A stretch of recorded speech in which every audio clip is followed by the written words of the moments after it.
Сәлем достар, менің арнама жазылып лайк басуды ұмытпаңыздар. Бұл видеода сіз олимпиадаға дайындықтың кішігірім үлгісін көретін боласыз. Яғни осы жерде көрсететін материалдардың барлығы толығымен келеді деп айта алмаймын, бірақ та осындай дайындықпен сіз біршама жетістікке жетуіңіз мүмкін. Сізге осындай тапсырма берілуі мүмкін, яғни лабораториялық жұмыс, қажетті құралдар, реактивтер және де берілген реактивтердің барлығы сөзбен жазылуы мүмкін. Сондықтан да сөзбен де оны таңба түрінде де кез келген қосылысты жаза білуіңіз керек. Сонымен қатар осындай зертханалық жұмыстарды жасауға дағдыланғаныңыз абзал. Сонымен қатар жазу парағына жазған кезде оны боямай, түсінікті етіп жазу да жазу сауаттылығына әкеледі, яғни ол да біршама жоғары балл қоюына септігін тигізеді. Ал енді тапсырмаға көшейік. Бұл жерде бірінші реакция теңдеуі бойынша калий карбонаты мен тұз қышқылының арасында реакцияны жазатын болсақ, осындай өнімдер түзіледі, яғни калий хлориді және H2O, CO2. Бұл деген сөз, мына екеуі H2CO3-ті береді. H2CO3-тің орнына осылай жазуға болады, яғни бұл жерде электролит ерітінділерінің арасында алмасу реакциясының соңына жүру үшін, яғни бізде осындай газ, су, тұнба түзілу керек, яғни бұл жерде толығымен жүргенін көруге болады. Яғни бұл жерде су да бөлінген және газ да бөлінген. Яғни біз осындай H2CO3-ті осындай формада жазуға болады, H2O, CO2 деп. Ешқандай мағынасы өзгермейді. H2, C1C мына жерде, O3, яғни мына жерде 2 от, тек мына жерде 1 оттек, екеуін қосқанда O3 түзіледі. Осылай бөліп жазуға болады, су және газ түрінде. Осылай жаздық, және оны толық иондық теңдеуін жазу үшін, яғни әр элементті жазып шығатын боламыз. Толық иондық, яғни жеке иондар түрінде. Бірінші калий 2 дегеніміз, мынау 2 алдына коэффициент болып түседі. Сол кезде 2 калий плюс, заряды әрқашан калий плюс болады. Қосылған қасында CO3-тікі, мынау 2, оның заряды, яғни 2 минус CO3 қосылған. H хлорды да бөліп ион күйінде жазамыз. 2 H-қа да, мынау 2 хлорға да тиісті, сондықтан да 2H плюс 2 хлор минус тең. Мынау калий хлорды да бөліп жазамыз. 2 алдындағы 2 калийға да және хлорға да тиісті. 2 калий плюс 2 хлор минус. Және бізде су, газ, тұнба иондар күйінде бөлінбейді, өзі жазылады. Яғни бұл жерде судың өзін жазамыз, және газдың өзін жазамыз. Бұл бізде толық иондық теңдеу деп айтылады, яғни барлық берілген формуладағы барлығын иондар күйінде бөліп жаздық, тек қана су, газ, тұнба ғана бөлінбейді. Бөлмей жаздық. Енді біз ұқсастарын қысқартып жібереміз, яғни теңдіктің екі жағындағы ұқсастарын. 2 калий плюс пен 2 калий плюс қысқарып кетеді. 2 хлор минус пен 2 хлор минустың үстіне сызып тастаймыз. Сол кезде қалған иондарды жазып шығамыз, яғни CO3 2 минус, міне жазып қойдым, қосылған 2H плюс тең. Мынау қалған бізде су және газды жазамыз. Теңдіктің екі жағында тек осы екеуі ғана қалды. Сонда мынау бізде қысқартылған иондық теңдеу болып табылады. Яғни бізде электролит ерітінділерінің арасында алмасу реакциясының толық жүргенін осы белгілер арқылы білеміз. Яғни газ бөліну керек, су бөліну керек, немесе тұнба. Бұл жерде су және газ қатар бөлініп отырғанын көруге болады.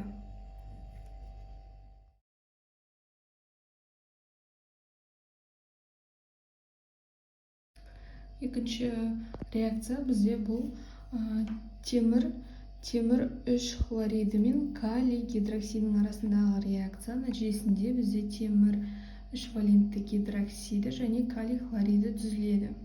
Осы реакцияның толық иондық және қысқартылған иондық теңдеулерін жазу керек. Бұл жерде мынау берілген заттардың барлығын жеке-жеке ион түрінде жазамыз реакция бойынша. Сол кезде мынау темір 3 валентті, феррум хлор 3-ті жеке-жеке жазсақ, феррум 3 плюс қосылған, мынау индексі алдына түседі де 3 хлор минус болады екен.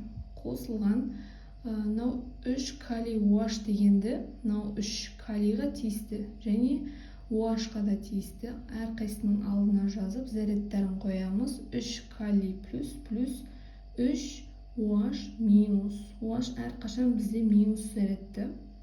Тек қана минус 1 зарядты болады екен. Және де мына жерде феррум OH 3 бізде тұнба түзіледі. Бұны мен ергіштік кестесінен көрдім. Феррум OH 3 тұнба екенін көруге болады, яғни ерімейді деп тұрады, немесе аз ериді деп тұрады. Сол кезде бізде тұнбаны біз бөлмейміз, өзін жазамыз. Және мынау калий хлор бөліп жазатын болсақ, 3 калий плюс 3 хлор минус болады екен. Алдындағы 3 екеуіне де тиісті.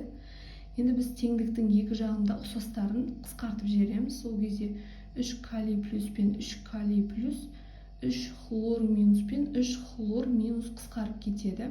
Сол кезде біз қалған иондарды жазамыз. Ол бізде феррум 3 плюс қосылған 3 OH минус тең мынау тұнба 3 валентті гидроксидті жазамыз. Яғни бұлар қалған бізде соңғы қысқартылған иондық теңдеу деп айтылады. Ал мынау толық иондық теңдеу. Бұл есепте лакмус индикаторының қатысында бейтараптандыру реакциясын жүргізу керек. Яғни натрий OH пен H хлор арасында реакция жүргізіп, толық иондық және қысқартылған иондық теңдеулерін жазу керек. Бұл жерде бейтараптану реакциясы дегеніміз негіз бен қышқыл арасында жүретін реакция. Яғни нәтижесінде тұз және су бөліне жүретін реакцияны бейтараптану реакциясы деп айтамыз. Яғни бұл жерде негіз натрий OH, қышқыл тұз қышқылы. Және нәтижесінде тұз бен су бөліне жүретін реакцияны айтады екенбіз. Бұл жерде толық иондық реакцияны жазу өте оңай. Натрий, яғни бізде берілген барлық қосылыстарды ион түрінде бөліп жазатын боламыз. Тек қана су, газ, тұнбаларды бөлмей жазамыз. Сол кезде бізде натрий плюс қосылған OH минус H хлорды бөліп жазамыз. H және хлор деп. Теңдіктен кейін натрий хлорды да бөліп жазамыз. Натрий және хлор. Және судың өзін жазамыз. Яғни бізде алмасу реакциясы болғандықтан, алмасу реакциясының негізгі белгісі бұл су бөлініп тұр бұл жерде. Яғни суды бөлмей жазамыз. Сол кезде теңдіктің екі жағындағы ұқсас иондарды қысқартып тастаймыз. Хлор, хлор, натрий, натрий. Сол кезде қалғаны OH, H, тең белгісі. Және мына жерде тек қана су қалып тұр, суды жазамыз. Яғни бізде осындай қысқартылған иондық теңдеу қалады. Осы ерітіндімізге біз тәжірибе жүзінде жасаған кезде натрий гидроксиді мен тұз қышқылын қосқан кезде пайда болған ерітіндіге лакмус қағазын салғанда, яғни лакмус қағазының түсі өзгермейді. Яғни бұл дегеніміз ортаның бейтарап екендігін көрсетеді. Жалпы индикатор ол ортаның қандай екендігін көрсететін көрсеткіштері, мысалы қышқылдық орта, негіздік орта деген сияқты орталарды анықтауға болады. Яғни бұл жерде таза бейтарап орта екендігін көруімізге болады. Үстел үстіндегі реактивтерді пайдалана отырып, алмасу реакциясы арқылы мына заттарды алыңдар. Бірінші темір 3 валентті гидроксиді және екінші мыс 2 валентті гидроксиді. Бізде бұл есепте бірінші феррум хлор 3-ті алдым, өйткені бізге феррум OH 3-ті алу үшін мынау бірінші тұрған элементі бар реактивті қараймыз. Яғни темірі бар, тек қана феррум хлоры 3 болғандықтан осыны алдым. Бірінші орында темірі тұр, осы қосылыста ғана. Одан кейін екіншісі OH болып тұр. OH бар қосылыс, менде тек қана натрий OH екінші орында. Сонда мынау біріншісі мен екіншісі қосылғанда осы қосылыс шығатынын көруге болады, иә? Сондықтан да мен осы екеуінің реакциясын жаздым. Алмасу реакциясы дегендіктен міндетті түрде бұл жерде соңына дейін алмасу реакциясы жүріп, біз толық және қысқартылған иондық теңдеу жазуымыз керек. Нәтижесінде бізде осы қосылыстар нәтижесінде феррум OH 3 тұнбасы түзілді және тұз түзілді. Барлығын ион түрінде бөліп жазамыз. Тек қана тұнбаны ғана ионға бөлмейміз. Және де теңдіктің екі жағындағы ұқсас иондарды қысқартып жібереміз. Яғни 3 натрий мен 3 натрий, 3 хлор мен мына жақта 3 хлорды қысқартқан кезде қалған заттарды иондарды жазып шығамыз. Сонда феррум 3 плюс қосылған 3 OH минус тең және мынау тұнба бізде. Бізге берілген бірінші тапсырма орындалды, яғни темір 3 валентті гидроксиді алынды. Бізде екінші затымыз, бұл жерде мыс гидроксидін алу керек.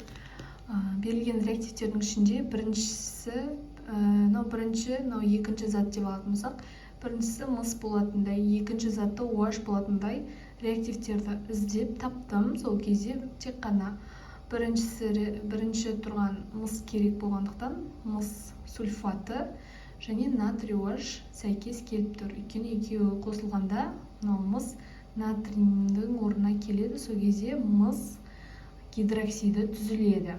Яғни тұнба түзіледі бізде. Және тұз бөлінеді екен. Және оның толық иондық теңдеуін жазу үшін әрқайсысын жеке-жеке ион түрінде бөліп жаздым. Коэффициенттермен. Және тек қана тұнбаны ғана бөлінбейді. Тұнба ғана бөлінбейді. Және теңдіктің екі жағындағы ұқсас иондарды қысқартып жібереміз. 2 натрий, 2 натрий, SO4 2 минус, SO4 2 минус. Сол кезде қалған заттар бізде мыс 2 плюс қосылған 2 OH минус тең тұнба. Яғни бізде сұралған мыс гидроксиді алынды.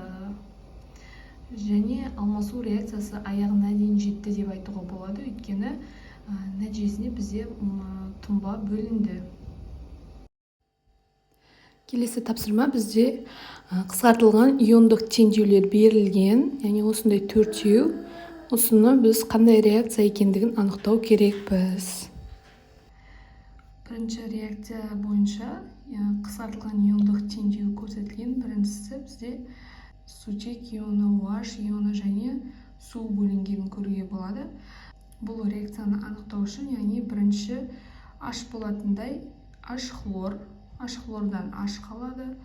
Және OH бар, бізде кез келген, мысалы, гидроксид алдым, мысалы, калий OH-ты алдым, оның OH қалады. Және реакция нәтижесінде калий хлориді және су бөлінеді. Су, калий хлориді. Және бұлардың алмасу реакция соңына дейін жүру үшін бізде міндетті су бөлініп тұр. Және әрқайсысын иондар түрінде бөліп жаздым. Және теңдіктің екі жағындағы ұқсастарын қысқартып жібердім. Сол кезде бізде мынау бізге берілген қысқартылған иондық теңдеу пайда болды. H, OH тең су. Екінші реакция бойынша бізде кальций ионы және COH ионы нәтижесінде кальций карбонаты түзілген. Яғни бізде кальций карбонаты ерікіштік кесте бойынша бұл тұнба ерімейді деп тұр. Яғни бұл тұнба болып табылады. Алмасу реакциясы соңына дейін жүргенін көруге болады.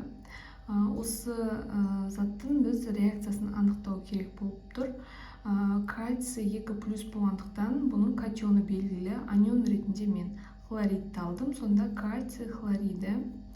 Мына жерде анион берілген, ал катион ретінде мен H-ты алдым. Сонда яғни көміртек қышқылы болды.